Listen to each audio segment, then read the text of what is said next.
Tonight on CTV, Fort Collins residents could look forward to having an extra roommate as the U+2 law is being reconsidered. Plus, health is in the news as Colorado offers free mental health care to children, and CSU professor was shocked to find out that she'd be paying more than she hoped to have a child at UC Health. That's here on CTV.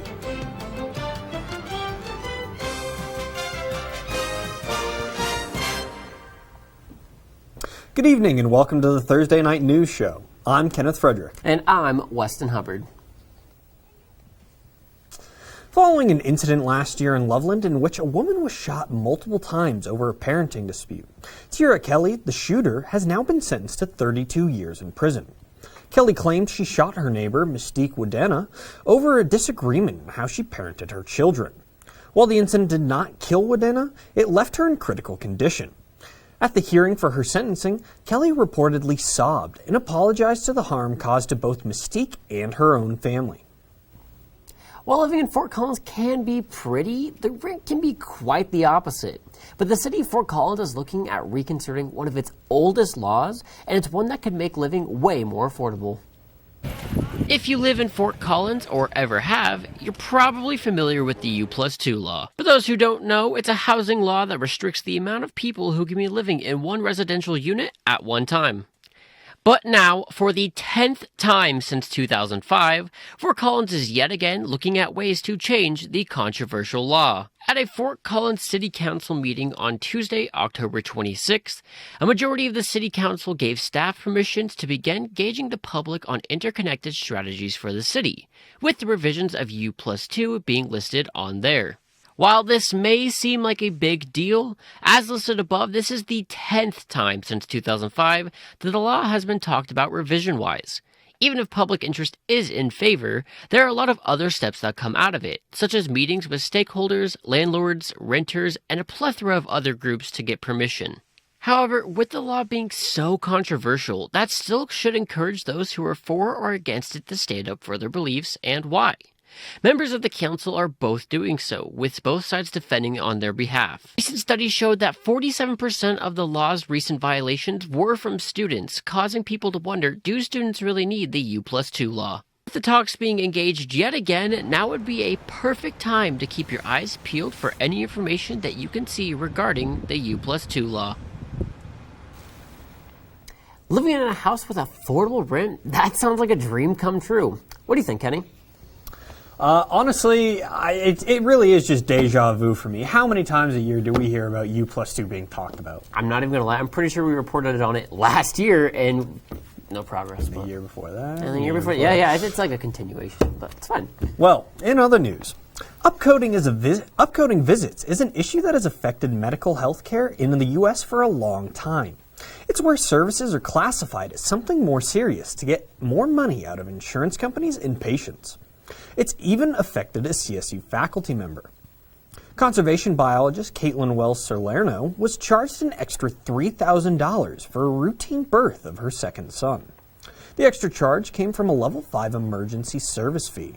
The level of service is rated from 1 to 5, and a level 5 emergency service is reserved for those with life-threatening injuries or complicated circumstances, something that Wells-Salerno said was certainly not the case. The Center for Improving Value in Healthcare found that between 2009 and 2016, visits given a level 5 code rose from 23 to 34%. This issue has an even greater effect on people with lower rate or even non-existent healthcare insurance. Continuing with more statistics, the Colorado Health Access Survey includes 10,000 Colorado households and inquiries about everything from the effects of COVID-19 to the ability to find childcare. In the state, uninsured people only increased 0.1% since 2019, a stat that surprised researchers due to the effects of the pandemic. In Larimer County, 44.8% of respondents noted a decline in mental health. 29.2% of the people over the age of 5 have also reported having poor mental health issues. This is higher than the state average of 15% in 2019. To see the other points of data on a county or state level, you can go to coloradohealthinstitute.org. Becky Pringle, president of the National Education Association, came to Fort Collins on Tuesday to speak about the upcoming board elections. The races for district spots are contentious, with each race having candidates backed by the NEA and the Larimer County GOP.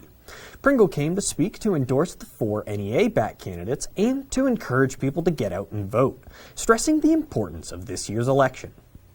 Several CSU students and professors will be traveling to Glasgow, Scotland to speak to a UN conference parties in November. The group will be led by the experienced UN Talks member, Gillian Bowser. They will be presenting their motto, Voices of Optimism, Agents of Change. House Representative Joe Neguse said, quote, "I'm thrilled that Colorado State University is sending a group of students to COP26 to engage on the world stage in conversations critical for Colorado and for our planet."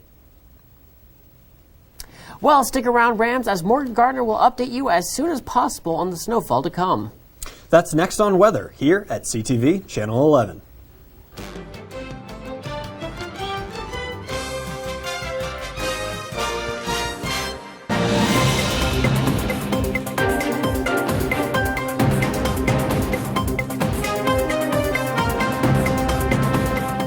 Welcome back from the break, Rams. Thanks for joining us again at CTV News. The Colorado Department of Human Services is attempting to combat mental health in youth 17 and under by providing them with 3 free counseling sessions. This program, entitled I Matter, comes in the wake of the rising concerns over children's mental health being affected by the ongoing pandemic.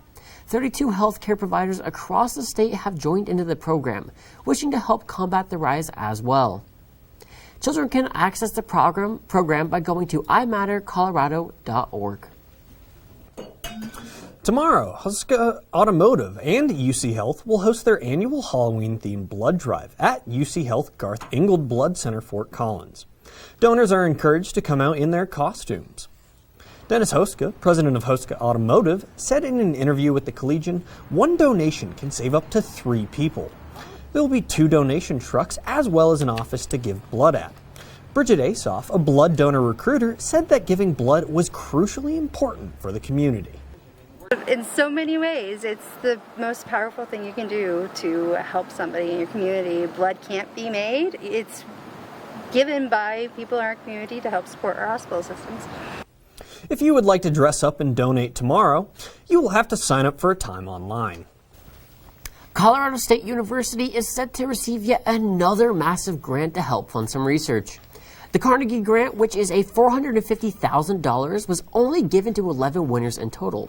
This grant will be dedicated to a team of researchers at CSU, comprised of professors Peter Harris, Allison White, Youngsung Kim, and program director Sam Hiltling.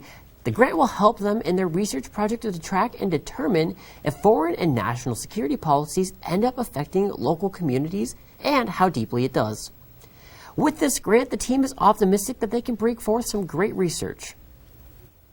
This weekend is Halloween, and Rams all over Fort Collins are preparing for parties and other festivities. With lots of people getting intoxicated, many are looking for ways to get home without having to drive. Tomorrow, one way to get a lift is a Ram ride, and it's a service provided by the university and staffed by volunteers. They're expecting a high volume of ride requests, but demand should be able to be met with over 30 drivers volunteering for tomorrow night. And so we really want folks to download that app and utilize RamRide. And then also we appreciate just everyone being super understanding of like our current situation with staffing and only being able to operate on Fridays. If you would like to call for a trip home on Friday, you'll need to download the RamRide app and sign up with your CSU ID.